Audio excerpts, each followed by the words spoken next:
What's going on, everyone? It's Taylor from AfroFishOG here, and today we are going through this review of Sonic Adventure 3. Now, I think Sonic Adventure 3 was great. I think it's a great movie. Obviously, I'm a fan of Sonic, so it's going to make sense that I'm going to be more interested and invested. But my buddy, not really my buddy, Matt Walsh over here does not. I'm pointing towards my other screen, by the way. Thought differently. Obviously, you see the title here, the movie that broke me as a father. Okay. That's pretty hyperbolic. But we are going to go into his review of this movie. We're going to see why he didn't like this movie, and just see if we can, we can find some common ground here. I know that this guy is pretty divisive. I think he's definitely a very right-winged when it comes to his political beliefs. But that's different. That's different than what we're talking about. We are talking about the movie Sonic the Hedgehog 3. Okay, so just keep that in mind. That's what we're talking about. But I'm going to be civil. We're going to be good, and we are going to jump right in to this video. We're starting it off from 2 minutes because the first 2 minutes he spends is literally talking about everything leading up to the movie, and it's absolutely putrid and boring. All I care about is the review of his movie. Let's do this. Before I offer my brief review of this thing that I hesitate to call a film, I must first acknowledge, in all fairness, I never saw Sonic the Hedgehog 1 or Sonic the Hedgehog 2. So when this person, him saying that actually is not a terrible thing. Not everybody's going to be a fan of Sonic. I get it. Some people go to these movies because their kids want to go see them and you're just not interested. Sure, that's fine. Okay. But he hasn't seen the first two, so his take is going to be a bit different from just watching it off of its own merit, probably. So from that, just keep that in mind. It's possible that one cannot fully appreciate the narrative complexities of Sonic the Hedgehog 3 without having seen the first two chapters in this epic Hedgehog saga. Maybe the other two movies are works of staggering artistic genius that would elevate the third installment and lend it the sort of context necessary for me to have appreciated it and enjoyed it, instead of feeling like I was being waterboarded with high fructose corn syrup the whole time. That sounds pretty intense. Sounds pretty intense. But I doubt it. This is the kind of movie where Jim Carrey plays two characters. One is the evil villain, and the other is the evil villain's evil grandfather in old age makeup. And the two break into an impromptu dance routine that makes no narrative sense, but lasts approximately 87 minutes. Now, if you've seen the movies, you know how Jim Carrey is in these movies. If you have not seen the movies, I say this is like the early 2000s Jim Carrey. This is like the Grinch, how he played the Grinch, kind of over the top, but it was still comedic. That's how he plays Dr. Eggman and Dr. Robotnik. That's how he plays them, and I think they work. They worked in the first one. They worked in the second. This is Jim Carrey doing the most Jim Carrey stuff. If you hate that version of Jim Carrey, you probably don't like Jim Carrey in general. But if you like Jim Carrey, even just for his performances alone, you're going to enjoy this movie. Like, not even kidding. It's the kind of movie where those same characters before the dance routine actually look directly into the camera and explain that they're being played by the same actor. I thought that was funny. But that's just me. I must assume, and I think assume safely, that there is nothing in the other two films that would make this one any less obnoxious or horrifically stupid.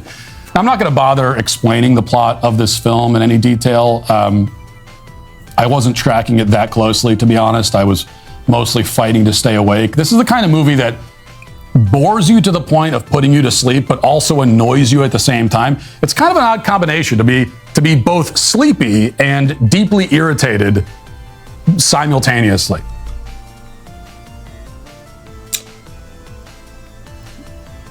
I don't know how that works, but okay. As for the plot, I can only tell you that Sonic is the good hedgehog, which you may know.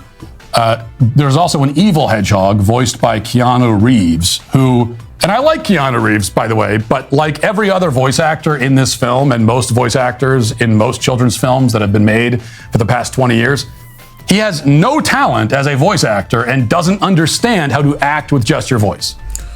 Now that one is that's kind of rough. I disagree to an extent. I think he did a good job, like for example, voice working for like Johnny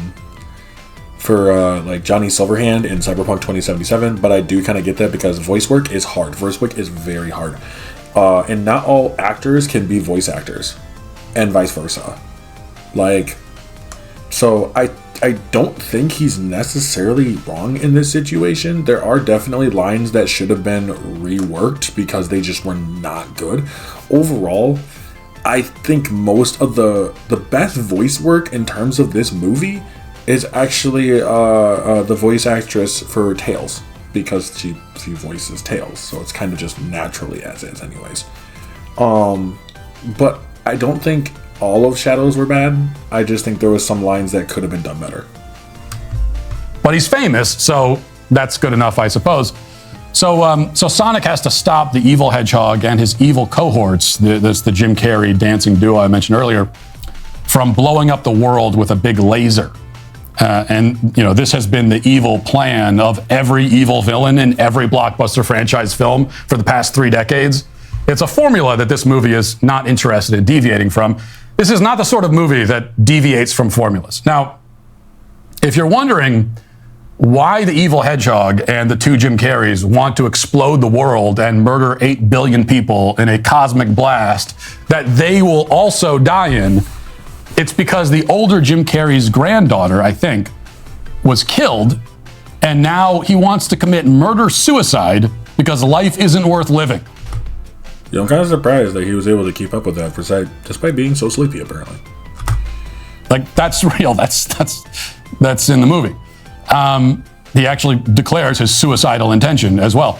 Now, if that seems like weirdly bleak and dark for a kid's movie where the characters bust out impromptu dance routines and randomly break the fourth wall and constantly speak in internet lingo from 2019, there's a lot of that, by the way. Just as one example, at one point, Jim Carrey says, "Damn you, autocorrect."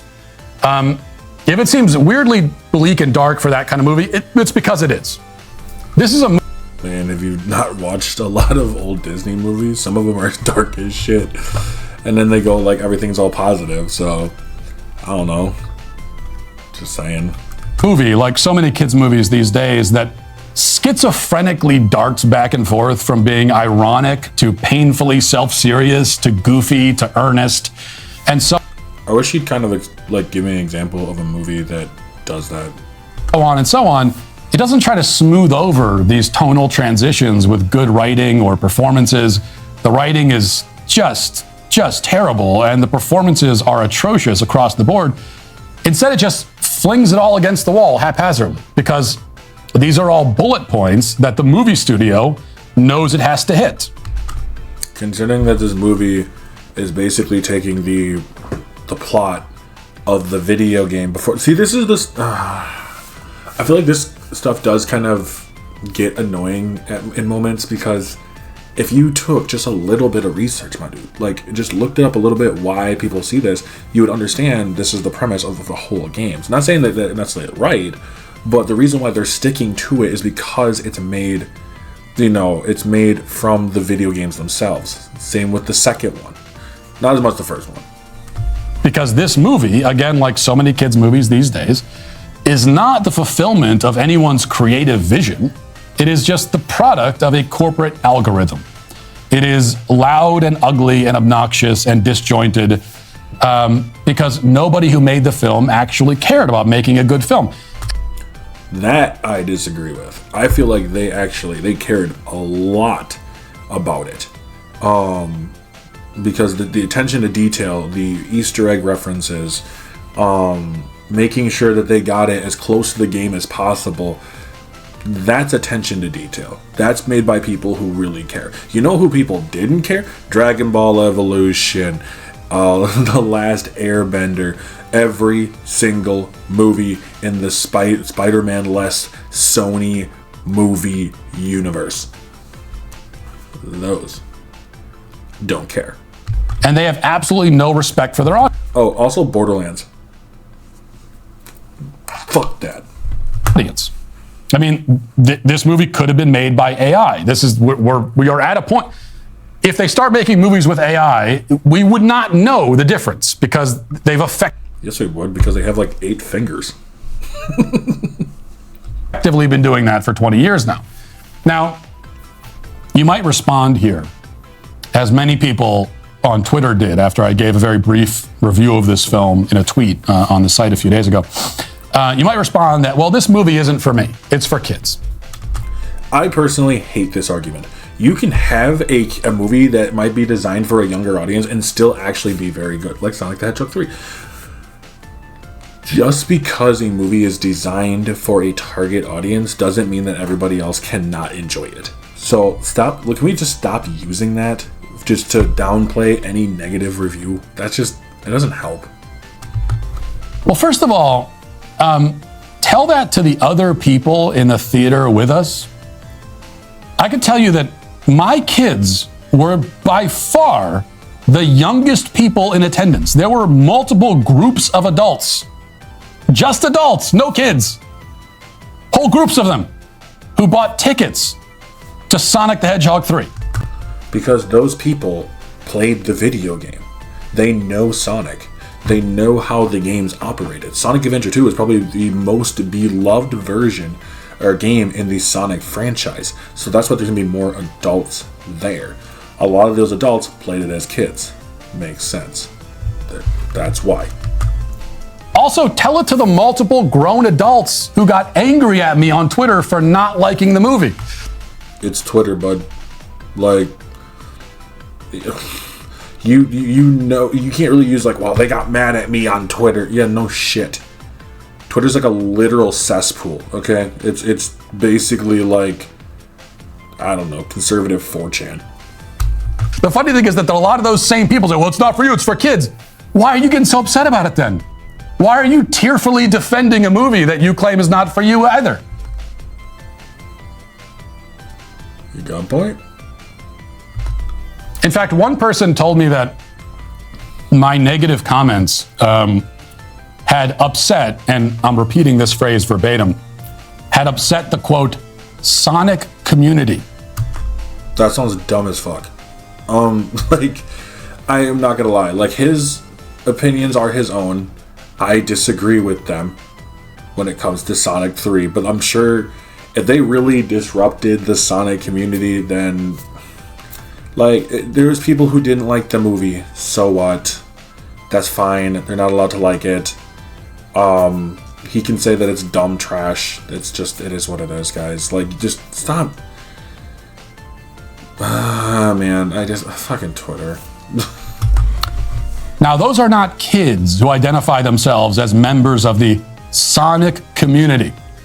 My 8-year-old loves Sonic, but he's not on Twitter furiously defending the Sonic community from its detractors.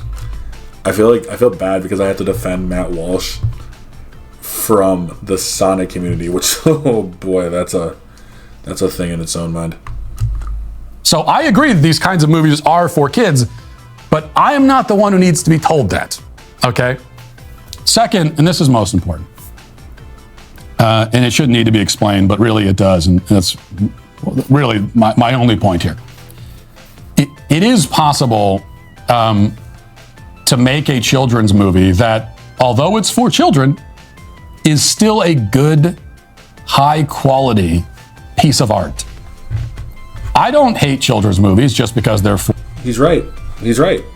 For children. Quite the opposite. As a father of 6, I've watched many, many children's movies. Okay, I've watched way more than the average person because I have so many kids.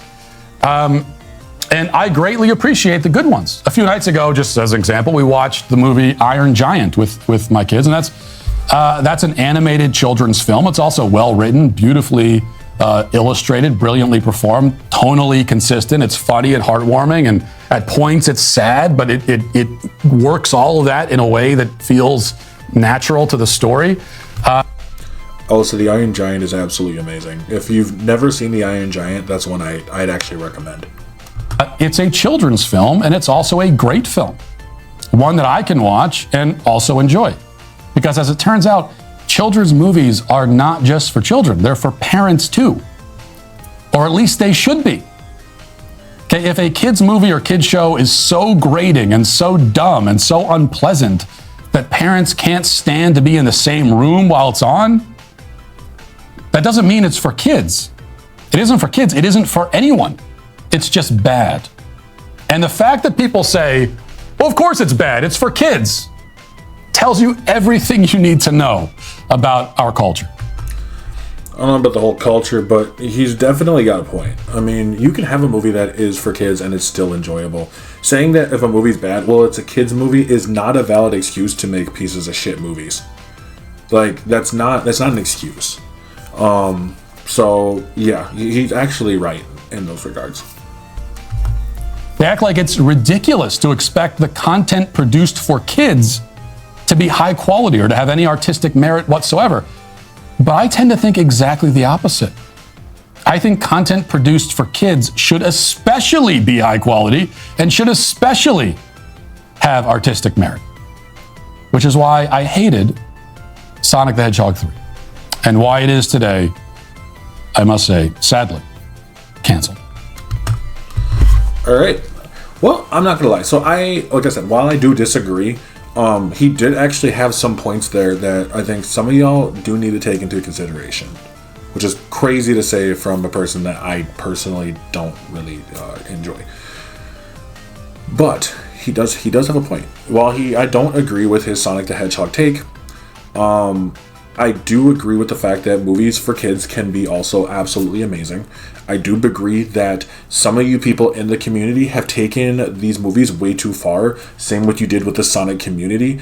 I like Sonic, I'm a fan of Sonic, but I would never really associate myself with the Sonic community because some of y'all are just fucking wild, okay?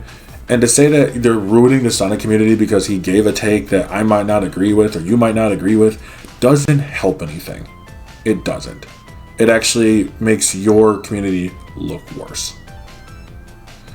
So, that's all I got for today. I know it's been a long time since I've had a video. I think it's been like a month since I've made one, but we finally got a chance to make one now. Happy 2025, everyone. I will be seeing you guys again in the next one real soon.